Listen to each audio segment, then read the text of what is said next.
పాల్పొందని చెల్లించుకుంటున్నాం. మీ వాక్యం ధ్యానించుగా కావాల్సిన ఆత్మశక్తిని మాకు నేర్పించి మమ్మల్ని ఆశీర్వదించడం తీసుకొని వేడుకుంటున్నాం తండ్రి.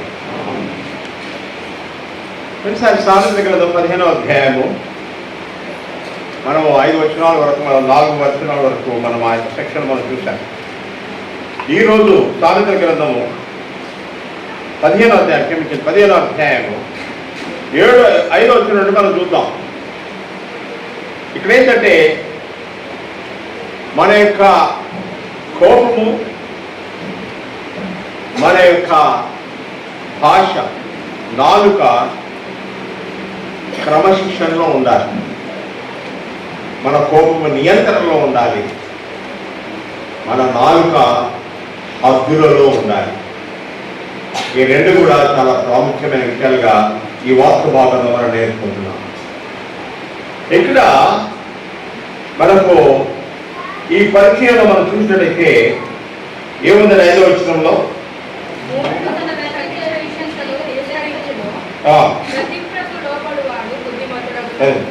మూఢుడు తన తండ్రి చేసే శిక్షను తెలుసుకొని గదిలో కూడా బుద్ధిమంతుడు. ఇక్కడ మూర్ఖుడు, అవివేకుడు తన తండ్రి యొక్క శిక్షను తృణీకరిస్తాడు. దయచేసి 13వ అధ్యాయం 3 వచ్చిన చూడండి. దయచేసి 13వ అధ్యాయం 3 వచ్చిన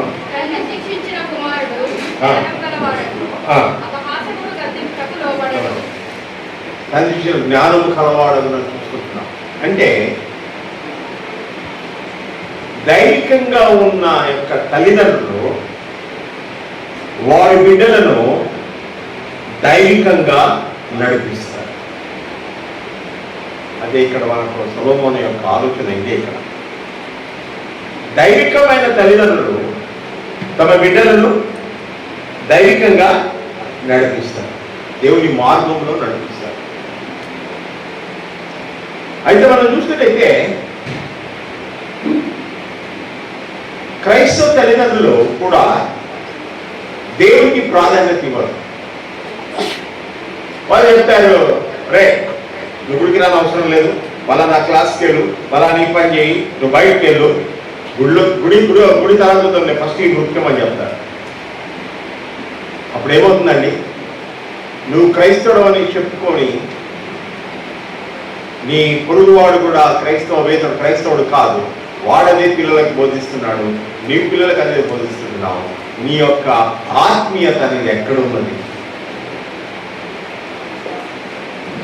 యోబు అంత గొప్ప దైవజనుడు అయినప్పటికీ కూడా బైబిల్లో దాని ఎంతో రాయబడింది. ఆయన ఏం రాయలేదంటే తన బిడ్డల కోసం ప్రతి ఒక్కరి కొరకు ఏం చేసేవాడు?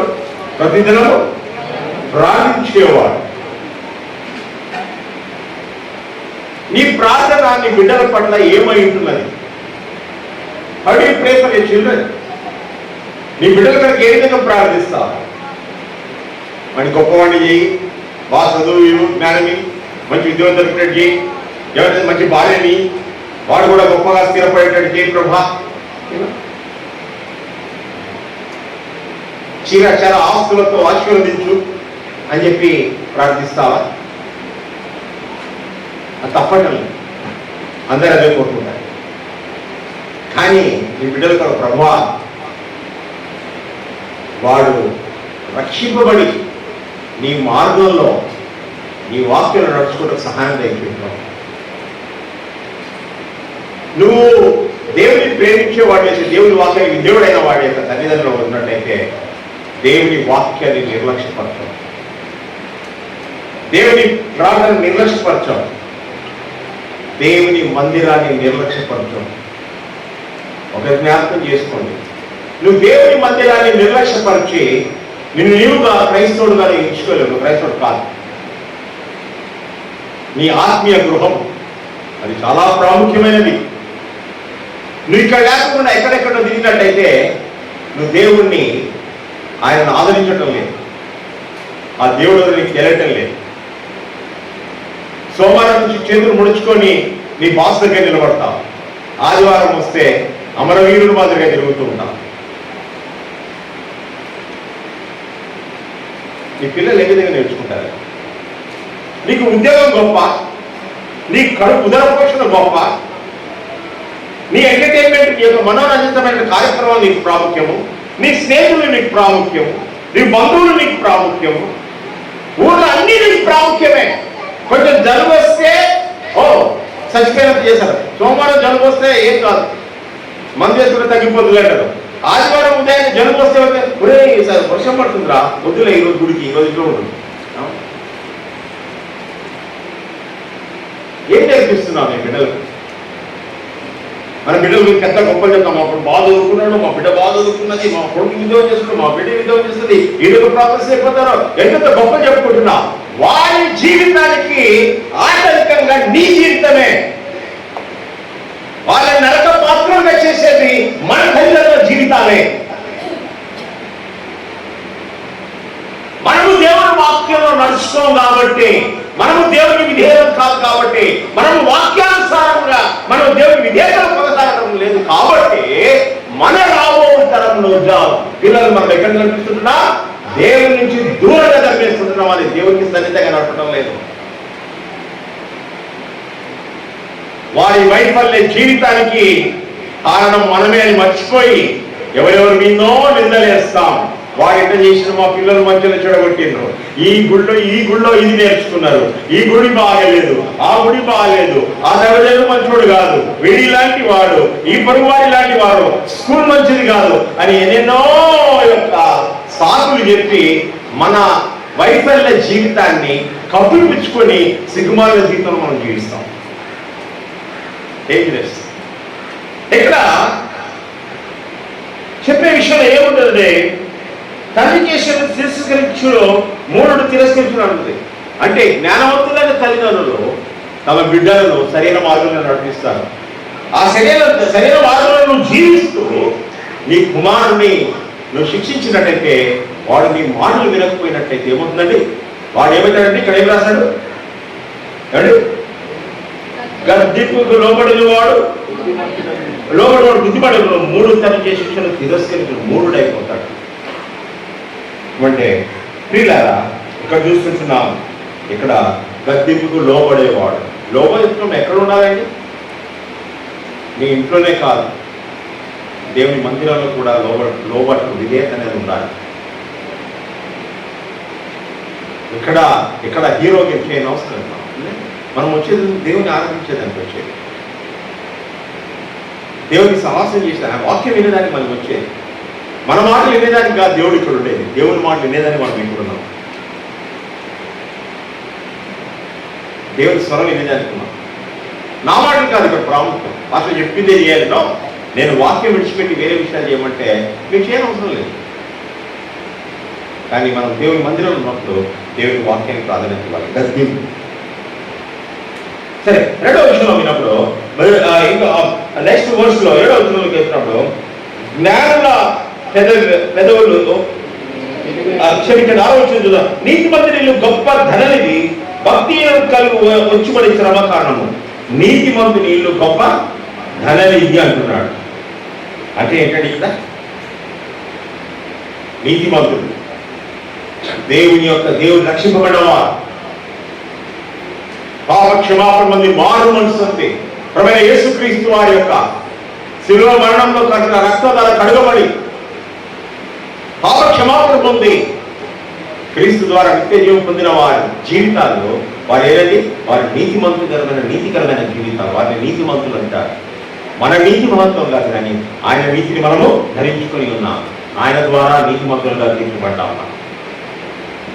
మన గొప్పతనం ఏం లేదు ఇక్కడ. కాబట్టి నీతిమంతులు ఏంటంటే దేవుడిని నడుపుకునేవారు, దేవుని ఆజ్ఞలు నడుచుకునేవారు, దేవుడికి విధేయతలే ముందుకు కొనసాగేవారు. నీతిమంతుని ఇల్లు గొప్ప ధననిధి అంటున్నాడు. అంటే వారిని ఆత్మీయంగా శారీరకమైనటువంటి ఆశీర్వాదాలతో దేవుడు వారిని ఆశీర్వదిస్తాడని మనం ఆలోచించాలని. ఇక్కడ దేవుని ఆశీర్వాదం వారిపైన ఉంటుంది. అంతేకాదండి, ఇక్కడ ఏముంటుందండి, దాని కింద చెప్పాడు భక్తిహీనులకు కలుగు వచ్చుబడి శ్రమకు కారణం. భక్తిహీనులకు కలుగు వచ్చుబడి అంటే ఇక్కడ మూల భాషలో వాడినటువంటి పదం ఏంటంటే పదార్థ పదాలు చదవండి. భక్తిహీనుకు కలుగు వచ్చుబడి పాపము సృష్టించినాడు. భక్తిహీనులకు వచ్చుబడి అంటే ప్రియులారా, ఇది చాలా ప్రాముఖ్యమైన విషయమని మనం నేర్చుకోవాలండి. భక్తిహీనుల యొక్క ఆదాయం, నీతిమంతుల యొక్క ఆదాయం. భక్తిహీనుల రాబడి పాపము పుట్టించునని రాబడి. అంటే ఇంకో మాట చెప్పాలంటే వారి రాబడి వారికి ఎన్నో శ్రమలు తీసుకొస్తుంటుంది. భక్తిహీనుల యొక్క రాబడి మనకు తెలుసు కదండి. మన దేశంలో అదే మనము ఆశ్చర్యపడక్కర్లేదు. ఎంతోమంది మన దేశంలో రాజకీయ నాయకులు ఉన్నారు. వారు మాట్లాడేది 1000 కోట్లు, 2000 కోట్లు, 3000 కోట్ల విషయం మాట్లాడతారు. చాలా మటుకు అది ప్రతీకార వాంఛతో ఏదో వాంఛతోటి వారిని ఏం చేశారు, తిహార్ జైల్లో పెట్టారు. భక్తిహీనుల యొక్క లాభము వాడికి నీతికరం కాదు, వాడికి నిద్ర లేవదు, ఆయాసకరమైన అంటే నీతిమంతులుగా దేవుడిచ్చిన పనిలో నమ్మకంగా పనిచేస్తూ ముందు కొనసాగడం అనేది ప్రాముఖ్యం. 7వ వచనం చూసినట్టయితే ఇక్కడ ఏముందండి? 7వ వచనంలో జ్ఞానుల పెద్దలు, తెలివి పెద్దలు బుద్ధిహీనుల మనసు స్థిరమైనది కాదు. నీ మాటలు, నీ జీవితము ఏం చేయాలంటే నీ యొక్క దేవుని కొరకే జీవించాలి. మృదువైన మాటలే ఉండాలి మీ కుటుంబ జీవితంలో, మీ యొక్క సామాజిక జీవితంలో, సంఘ జీవితంలో ఒక మాదిరికరమైన జీవితంగా ఉండాలని మనం ఇక్కడ చూస్తున్నాం. పక్షం 8వ వచనం 11వ వచనం చూసినట్టయితే ఇక్కడ దేవుని యొక్క జ్ఞానము, దైవ భక్తిని, దైవ భీతిని గురించి మనం బోధిస్తున్నాం. ఇక్కడ మనం చూసినట్టయితే ఇక్కడ 8-9 వచనాల్లో మనము చూసినట్టు 8వ వచనానికి వచ్చినట్టు దయచేసి భక్తిని నడిపించి మళ్ళీ యెహోవాకు హేయములు, యథార్థవంతుల ప్రాణాలకు ఆనందకరము. ఇక్కడ మానవుని యొక్క దేవుని ఆరాధించే విషయం చెప్తుంటారు. ఇక్కడ భక్తిహీనుల యొక్క బలులు యెహోవాకు హేయములు అంటున్నట్టు. ఎందుకండి? నువ్వు రక్షింపబడకుండా, దేవుని వాక్య విధేయతలు నడుచుకోకుండా నువ్వు ఏమి చేసినా కూడా దేవునికి అది ఇష్టము కాదని దేవుడిగా మనకి ఇక్కడ బోధిస్తూ ఉంటున్నాడు. దయచేసి మొదటి సమయ గ్రంథము 15వ అధ్యాయము 22వ వచనం అక్కడ సౌలు రాజు చేసిన పనిని, బలులను దేవుడు ఆయన అప్రిషియేట్ చేయడం లేదు. తాను సెలవిచ్చిన ఆజ్ఞను ఒకడు గైకొనడం వలన యెహోవా సంతోషించినట్లు దహన బలులను అర్పించడం వలన ఆయన సంతోషించిన.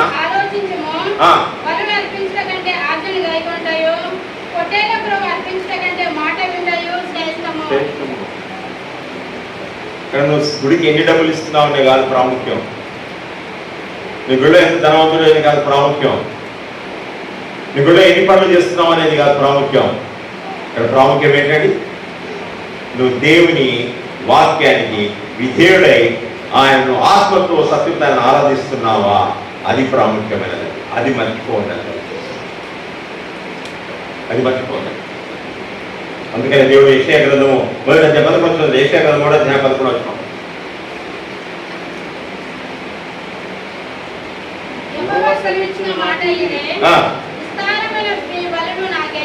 విస్తారమైన బలులు నాకేలా అన్న ప్రజలతో మాట్లాడుతున్నాడు. నాకేలా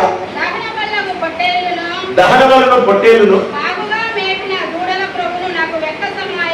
బాగుగా వేసిన దూడల ప్రభువు నాకు వెక్కసము ఆయను.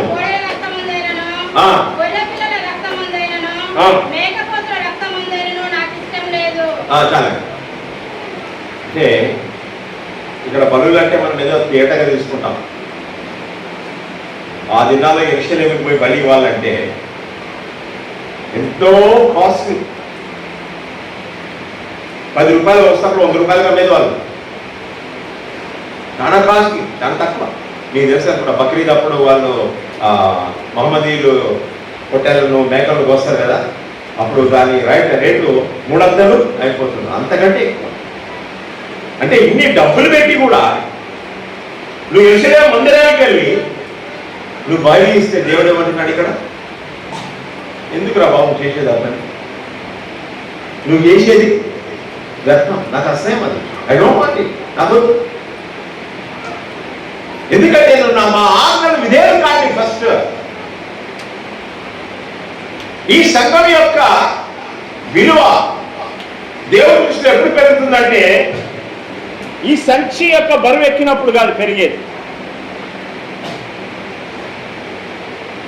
అంటే మీరు ఇచ్చే చందాల ద్వారా కాదు, దేవునికి యొక్క నీ యొక్క దేవునికి సరైనటువంటి స్థానం ఈ సంఘంలో దొరికేది. మనమందరం కూడా నిజమైన మారు మనసు పొంది కన్నిటితో ఆయన సన్నిధిని వెతుకుతూ పాపానికి దూరంగా జీవిస్తూ ఆయన సన్నిహితంగా వాక్య విధేయతలు నడిచినప్పుడే అదే దేవుడికి ఘనమైనటువంటి సంఘం, విశ్వాస సంఘం అని చెప్పుకోవచ్చు. అంతవరకు నిజంగా దేవుడు మన బలులు అంత ఇష్టపడుతున్నాడు. ఈరోజు వాషినాథ తెలుగు బిబ్లికల్ బ్యాప్టిస్ట్ చర్చ్లో ఉన్నటువంటి యొక్క పాస్టర్లను, ఉన్నటువంటి యొక్క నాయకులను, ఉన్నటువంటి ప్రతి ఒక్క సభ్యులు చూసి దేవుడు ఏమంటున్నాడు చూసి ఏమంటున్నాడు? ఒకసారి మన దేవుని విధేయులుగా కాకపోతే అంటున్నాడు, నేను అసహించుకుంటాను, నేను ఎందుకు వస్తున్నాను. ఆమోస్ గ్రంథం 5:22 వచ్చింది. ఆమోస్ గ్రంథం 5:22 వచ్చింది.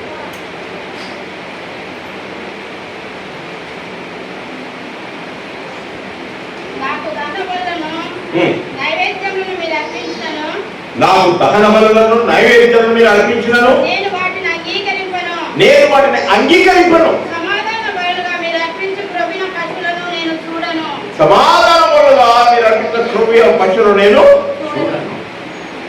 నాకు వద్దంటున్నాడు దేవుడు. ప్రభు मैंने 10,000 दिया, कौन देने के लिए बोला तेरे को? ఎవరు ఏమన్నా నేను? అది కాదురా, నువ్వు సంఘాన్ని నా మందిరానికి వచ్చావా, నా వాక్యానికి ధీరుడయ్యావా, మారు మనసు పొందావా, దేవుని అంగీకరించే నా వాక్యానికి వెలుగులు నడుస్తుంటున్నావా, అది దేవుడు కోరుకుంటాడు. అది ప్రాముఖ్యమైనది, అదే ప్రాముఖ్యమైన వీళ్ళారా. అంతేకాదు ఈ వచనంలో ఇంకో విషయాన్ని మనం దాని కింద ఏం చూస్తున్నామండి దయచేసి, అక్కడ యథార్థవంతుల ప్రార్థన ఆయనకు ఆనందకరము. వీళ్ళారా, యథార్థవంతులు, హృదయశుద్ధి కలవారు, నిజమైనటువంటి మారు మనసు పొంది ఆత్మీయ జీవితం కలవారు, వారి ప్రార్థన ఆయనకు ఆనందం అంటున్నాడు. నిలబడి పెద్ద పదజాలంతో అబ్రాహాము, ఇస్సాకు, యాకోబుల దేవా అని ఆరంభించి ఆది కాండంలో ఆరంభించి ప్రకటన వరకు ప్రార్థన చేస్తే, ఎంతో వాక్యాలు చెప్తూ ప్రార్థన చేస్తే లేదండి, అదిగా దేవుడికి ఆన్సర్ టు ద పాయింట్ అంటారు. ఒకసారి మీ ఎగ్జామ్ ఏం చేస్తారంటే క్వశ్చన్కు ఆన్సర్ చేయకుండా ఏదో కథలు రాస్తుంటారు. ఆ కరెక్షన్ చేసే టీచర్ ఏం చేస్తారండి, అది తీసుకొని మొత్తం ఇంటి పెట్టేసి that is not I expect from you అంటారు. అది కాదు నీతో కోరేది, ఐ వాంట్ దిస్ ఆన్సర్. అదేవిధంగా మన జీవితం మనం దేవునితో మాట్లాడినప్పుడు దేవుడు కోరేది నువ్వు ఎంత బాగా ప్రార్థన చేస్తావు, ఎంత దీర్ఘ ప్రార్థన చేస్తావు, ఎన్ని రెఫరెన్సెస్ బైబిల్ రెఫరెన్సెస్ ప్రార్థనలో వాడతావు, అది కాదండి ప్రాముఖ్యం. పెద్ద మత నాయకుడు గురువు ప్రార్థన చేస్తున్నాడు, ఆయన ప్రార్థన చేస్తున్నాడంటే అందరు జాగ్రత్తగా కళ్ళు మూసుకొని చేతులు కట్టుకొని ఉంటారు.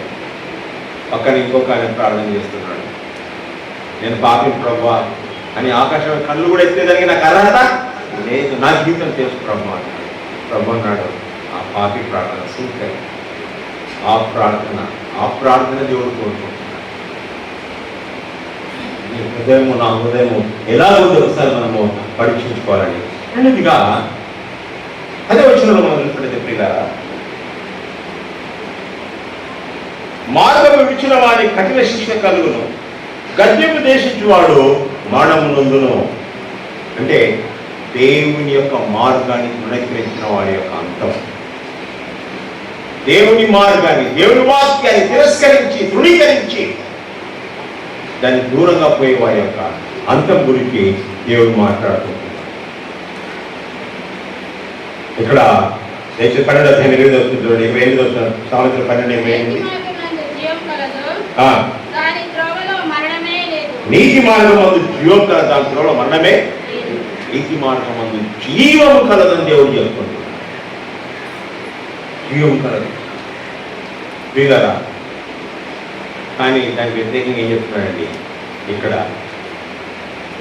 వాడి యొక్క అంతే చెప్తున్నాడు, గద్దె ఉద్దేశించి వాడు మరణము నొందుదురు. వీళ్ళరా ఇక్కడ మరణం అంటే దేని గురించి మాట్లాడుకుంటున్నాడు? శరీర మరణాన్ని గురించి మాట్లాడుకుంటున్నాడు. మరణం గురించి దేని గురించి? శరీర మరణాన్ని గురించి మాట్లాడుకుంటున్నాడు. మీరు అన్నట్టు ఏం సంగతి ఇక్కడ కరెక్టేనా? క్రైస్తవులు మరణించారా? అవిధేయులైన క్రైస్తవులు దేవుడు శిక్షిస్తాడా లేదా? ఏం చెప్పలేండి. రెఫరెన్స్ ఏం చెప్పను? నువ్వు దేవుని మాటలు ప్రతి ఆధారం వచ్చి వింటున్నావు, కానీ నువ్వు దేవుని మాటలు నువ్వు తిరస్కరా. ఏం చెప్పిండు ఆయన? మాకు చెప్పేది ఏంది? మా తెలుసులే, ఆయన చెప్తే చెప్పుకొని ఆయన పని చెప్పేది మా ఇష్టం అనే వాడి యొక్క జీవితం ఏమంటుందట? ఏమైందండి? కానీ నేనుగా చెప్పేది సార్, బైబిల్లోనే చెప్పేది. పదే చూడండి, గద్దెను దేశించువాడు మరణము నొందుతుంది. ఏ మరణము? లక్ష్మణారా బాగుంటున్నాడు. 1 కొరింథీయులకు రాసిన పత్రిక 11వ అధ్యాయం 29-30 చూడండి. ప్రభువు శరీరమును వివేచింపగా తిని త్రాగువాడు తనకు శిక్షావిధి కలుగుటకే తిని త్రాగుతున్నాడు. మీలో అనేకులు బలహీనులను రోగులై ఉన్నారు, చాలా మంది చచ్చిపోయారు అన్నట్టు ఆ భాష. చాలా మంది చచ్చిపోయారు. అదే గురించి చెప్తున్నాడు, ప్రభు బల గురించి చెప్తున్నాడు. చాలా మంది క్రైస్తవులు ఎందుకు వస్తారు దీనికి? ప్రసాదం అనుకుంటారు. హైందవులు గుడికి పోయి ప్రసాదం తీసుకుంటారు, క్రైస్తవులు గుడికి వచ్చి ఈ ప్రసాదం తీసుకుంటారు అంటున్నారు. నిజంగా ఇది ప్రసాదం కాదండి. పొరపడుతున్నారేమో. కొంతమంది అనుకుంటారు అది తీసుకుంటే గుడికి పోయి అట్లా కళ్ళు మూసుకొని అట్లా రొట్టె నోట్లో పెట్టుకుని ద్రాక్షరథం వస్తే ఆ నెలంతా మాకు బాగుంటుంది అనుకుంటారు. అబ్బా ఎంత ఆశీర్వాదం అనుకుంటారు. అది తప్పు అని దేవుడు చెప్తున్నాడు. అది కాదు, నువ్వు అనుకున్నది కాదు. ఈడ ఎవడు నువ్వు అనుకున్నది కాదు, నేను అనుకున్నాను అనుకుంటారు కొంతమంది. నేను తప్పు అనుకోలేదు అందుకని ఇది చేశాను అంటారు. కాదు, ఇక్కడ క్లియర్గా చెప్తున్నాడు, ఈ శరీరము వల్ల ప్రభు శరీరం అని వివేచింపక మారు మనసు పొంది సరైన జీవితంతో దీంట్లో పాల్గొని పొందాలంటే నీకు శిక్షావిధికి గురైపోతామని మామూలు చూడాలండి. బల్లారాధనకు వచ్చినప్పుడు క్రైస్తవులు చెప్పుకొని మీలో క్షమాపణ లేదు, మీరు ఒకరినొకరు కలిసేది లేదు, అహంకారం, నిందలు, విభేదములు, నేను గొప్ప నువ్వు గొప్ప. మళ్ళా ఏంటి?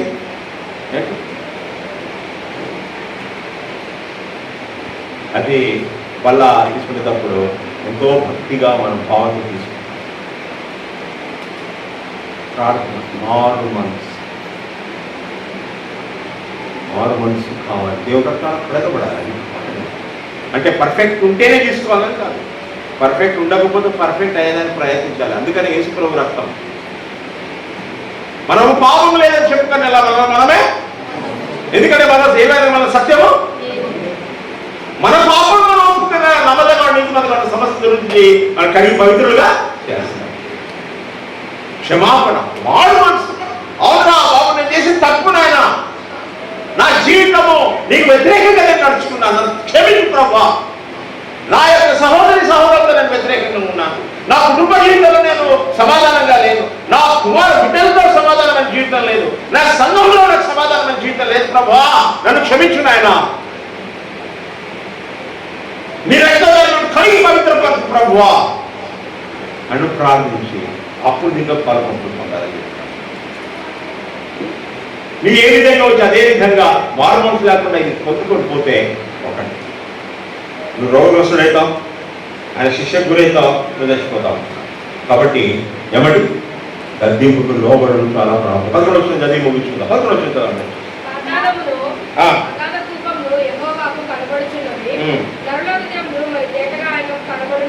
చాలండి. ఆయన ఇక్కడ 2 మాటలు వాడాడు. ఏమండి ఇక్కడ ఏం మాట్లాడాడు? పాతాళము, అగాధ కూపము. హెబ్రూ భాషలో 2 పదాలు వాడారు. అంటే షోయాల్ అంటే అక్కడ చనిపోయినటువంటి వారు అక్కడ ఉండే ఒక స్థలం అని చెప్పేసి. ఇంకోటి అబెడాన్ అని వాడాడు. అంటే ఇక్కడ అబిస్ అంటే అక్కడ పాతాళం. అక్కడ ఏంటండి, అక్కడ అపరాధులు వారు ఆయన అక్కడ ఉంటారని చెప్పేసి అది అగాధ కూపం అని తెలుగు బైబిల్లో మనకు రాయబడినట్టుగా మనం చూస్తున్నాం. ప్రియులారా, దయచేసి లూకా 8:30 లూకా 8:30.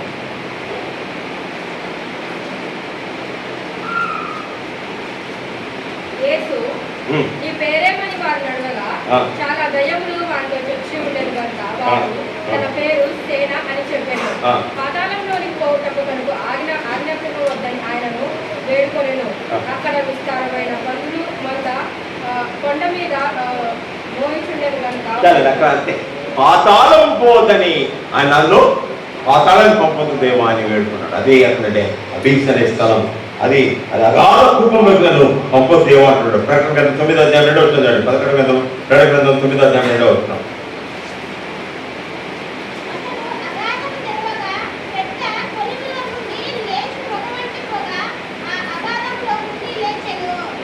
అగాధం ఇక్కడ ఏముందండి, ఆ పదం అగాధమైన అక్కడ చూసుకుంటున్నాం. అదే పదం ఇక్కడ వాడబడినట్టుగా చూసుకుంటున్నాం. కానీ ప్రియులారా, ఈ యొక్క దేవుడు ఆయన దృష్టి అగాధంలో కూడా ఉన్నది అని చెప్పి దేవుని వాక్యం ద్వారా మనం నేర్చుకుంటామండి. ప్రియులారా, పాతాళంలో ఉన్నది, అగాధముల పైన కూడా ఆయన దృష్టి ఉన్నది. ఇక్కడ నీ హృదయంలో కూడా ఈ రోజు కూడా దేవుని దృష్టి కూడా ఉంది. యెహోవా కన్ను దృష్టి లోకమందంతట సంచరించున్నదని దేవుని ఒక వాక్యం నేర్చుకున్నాం. కాబట్టి మనం దేవుని సన్నిధికి వచ్చినప్పుడు నీవు నా కంట్లో పడనా పడకపోయినా దేవుడు నీ వైపు నిన్ను చూస్తుంటున్నాడు, నీ హృదయాన్ని చూస్తుంటున్నాడు. జాగ్రత్త. యోగు గ్రంథం 26వ ఆలోచించుంది. యోగు 26:6.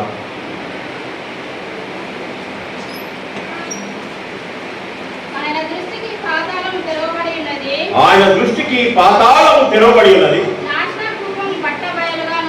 నాశన కూపము బట్ట బయలుగా. ఆయనకేమి కనుమరుగైనది ఏది కూడా లేదని యోగు గ్రంథంలో చూస్తున్నాం. అదేవిధంగా ఇర్మియా 17:10 వస్తుంటాడు. ఇర్మియా 17:10 వచ్చిన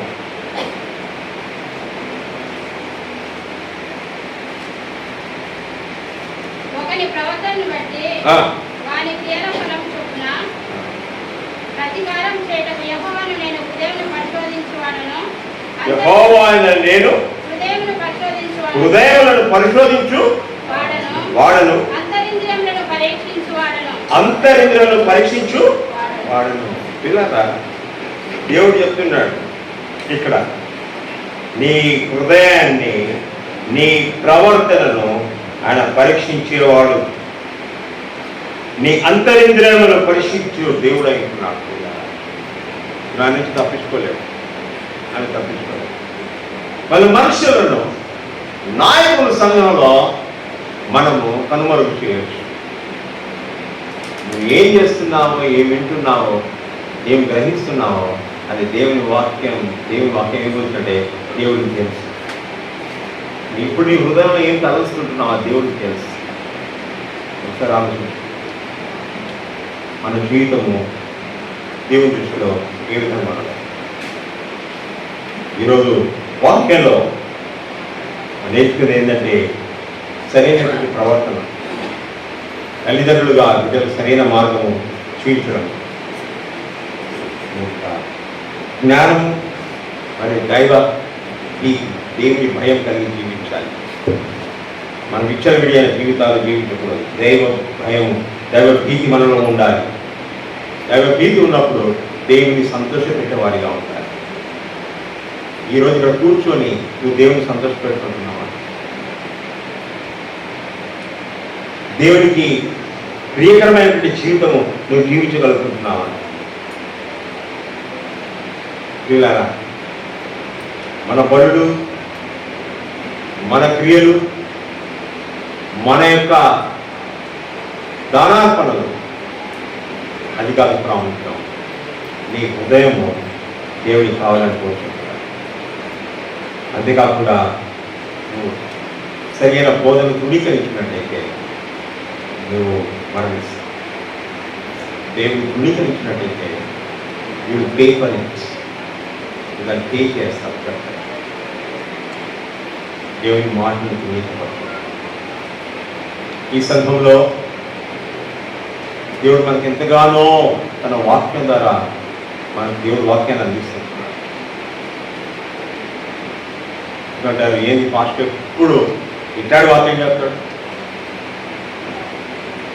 ప్రేమ గురించి అప్పుడు చూడు వాళ్ళు ఎంత చెప్తాడు, మీకేం మనకేం కావాలండి? దేవుడు నిన్ను ఆశీర్వదిస్తాడు,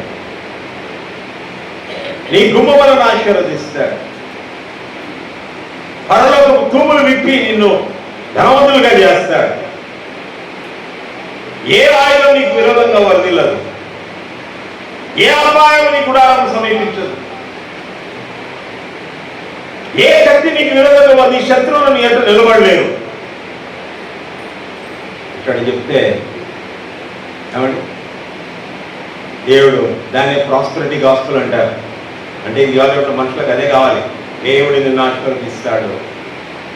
కొంతమంది ఏమంటారు దేవుడికి 1000 రూపాయలు ఇస్తే 10,000 రూపాయలు దేవుడు ఇస్తాడు నీకు అంటాడు. దేవుడు కూర్చోడు అనుకుంటున్నారా? ఏమండి 10,000 రావు, నీ అకౌంట్ నుంచి 1,000 డెబిట్ అయిపోయింది అంతే. 1000 రూపాయలు నీ అకౌంట్ నుంచి పోయింది, 10,000 వరకు వచ్చేది మనకు అపేక్ష లేదు. ఏమండి అలాంటి యొక్క తప్పుడు ఆలోచనలతో మన జీవితాలు కొనసాగిస్తూ ఉంటాం. దేవుడు అది కోరండి లేదు. బైబిల్ గ్రంథంలో మాసిదోనియ సంఘస్థులు ఎలాంటి వారండి? వారు దరిద్రులు ఏం లేని వారు, కానీ వారు ధనవంతులు అయి ఉంటున్నారు. ఇక్కడ నీ సోషల్ స్టేటస్ కాదు ప్రాముఖ్యం, నీ ఎడ్యుకేషనల్ నీ సివి కాదు, ఎడ్యుకేషనల్ క్వాలిఫికేషన్ కాదు ప్రాముఖ్యం. నువ్వు దేవునికి విధేయుడుగా జీవిస్తున్నావు, దేవుని వాక్యానికి లోబడి జీవిస్తున్నావు, మారుమనసు పొందావా, రక్షింపబడ్డావా అంటే నామకార్థ క్రైస్తవుడుగా నువ్వు జీవిస్తున్నావు. నామకార్థ క్రైస్తవుడికి అయితే మీరు దేవుడు నీకు చెప్తుంటాడు, మారుమనసు పొంది ఆయన కలువరిలో కన్నా రక్షగా నేను కడిగి పవిత్రపరుస్తాను. పాపం గ్రహించి ఆయన సన్నిధికి వచ్చి మారు మనసులో కడిగి ఆయన అంగీకరించి ఈ పాప జీవితంలో మీరు ప్రభా నీ రక్తదానాలను కడిగి పవిత్రపరచమని నువ్వు ప్రార్థించుకుంటే దేవుడు నిన్ను రక్షిస్తాడు. అలాంటి జీవితం నువ్వు కలిగి ఉన్నావా? ఇక్కడి నుంచి వెళ్ళక ముందు నువ్వు పరీక్షించుకో. నువ్వు దేవుని బిడ్డగా చెప్పుకుంటున్నావు, నీ యొక్క కుటుంబంలో సమాధానం ఉన్నదా? నువ్వు సమాధానకరమైన జీవితం జీవిస్తుంటున్నావా? బలలో పాల్పొంపులు పొందావా? మారుమనసు పొందావా? సమాధాన పడ్డావా దేవునితో? లేకపోతే అగ్ని అయిపోతావా? దేవుని గతింపు వాక్యానికి విధేయులు దేవుని మనసా కలవకుంటే ప్రార్థన. ప్రతి ఒక్కరి తల వచ్చి ఒక్క నిమిషం మన హృదయాన్ని మనం పరీక్షించుకుంటాం. నిజంగా మనం దేవుని బిడ్డలమా లేకపోతే నామకార్థ క్రైస్తవులమా? నామకే వస్తే మన ఆయన క్రైస్తవుడు కాబట్టి నేను క్రైస్తవుడిని, మేము గుడికి వస్తాం కాబట్టి మేము క్రైస్తవులమ్మా. చెప్పుకునేది క్రైస్తవులు చేసేదని ఏదండి? క్రైస్తవులు చేయని పనులు మనం చేస్తుంటాం, వాక్య విరోధమైన పనులు చేస్తూ ఉంటాం. ఒకసారి జ్ఞాపకం చేసుకోండి, నీ హృదయంలో నువ్వు ఏ విధంగా ఉన్నావు? దేవునికి నమ్మకంగా నువ్వు జీవిస్తుంటున్నావా? ఆయన వాక్యానికి విధేయుడిగా నువ్వు జీవిస్తుంటున్నావా? ఆయన సంతోషం పెట్టాలని నీ జీవితంలో ఆ ఆలోచన కలిగి ఉన్నావా? లేకుంటే విచ్చలవిడిగా నీ జీవితాన్ని జీవిస్తుంటున్నావా? మరొకసారి దేవునితో సమాధానంగా ఉన్నావా? ఆయన వాక్యానికి విధేయుడిగా జీవిస్తుంటున్నావా? నీ కుటుంబ జీవితంలో సమాధానం ఉన్నదా? నీ సంఘ జీవితంలో సమాధానంగా ఉన్నదా? నీ సమాజంలో యేసుక్రీస్తుకు సాక్షిగా నువ్వు జీవిస్తుంటున్నావా? ఒకసారి నిన్ను పరీక్షించుకొని నువ్వు హృదయాన్ని దేవునికి అప్పచెప్పు.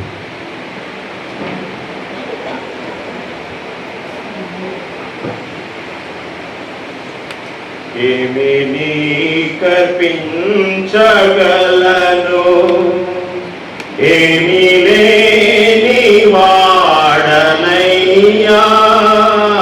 ఏమి నీ కర్పించగలను, ఏమి లేని వాడనయ్యా, రక్షణ